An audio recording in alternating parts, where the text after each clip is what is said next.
Salutations la communauté. C'est Egouti Béanzan, président de la Ligue de défense noire africaine, porte-parole de la confrérie des frères panafricains. Nous sommes le 7 janvier 2023. Je souhaite vous informer des dernières nouvelles qui nous arrivent directement du Togo grâce à nos sources. Alors, comme vous pouvez le constater, depuis quelques semaines, j'ai décidé de donner de la voix.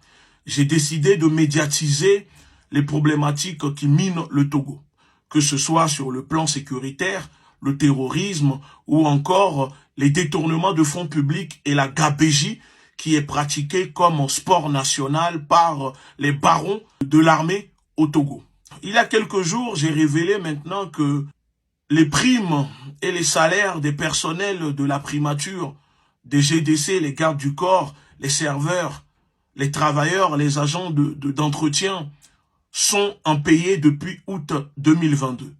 Suite à mes révélations, la panique s'est emparée de la primature, du directeur de cabinet, du comptable et des dirigeants. Nous apprenons, grâce à notre source au ministère de la Sécurité, que après mes révélations, les téléphones des GDC sont confisqués pour analyse, pour essayer de trouver, soi-disant, les personnes qui nous informent. La vérité est que les personnes, nos sources, ne sont aucunement à la primature, mais au ministère des Armées. Deuxième information, j'apprends que l'État togolais a sollicité l'aide des renseignements français.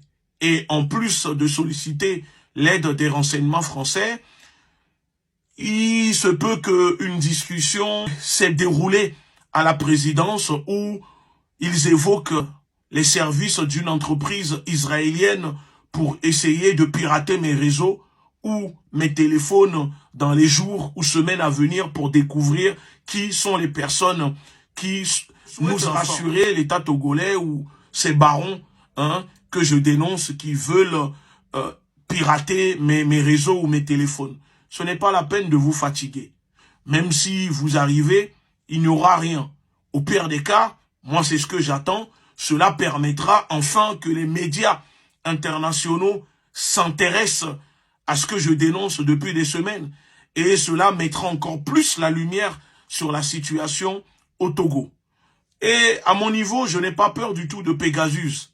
Pegasus ne fait que peur aux Togolais, mais pas à des personnes comme nous.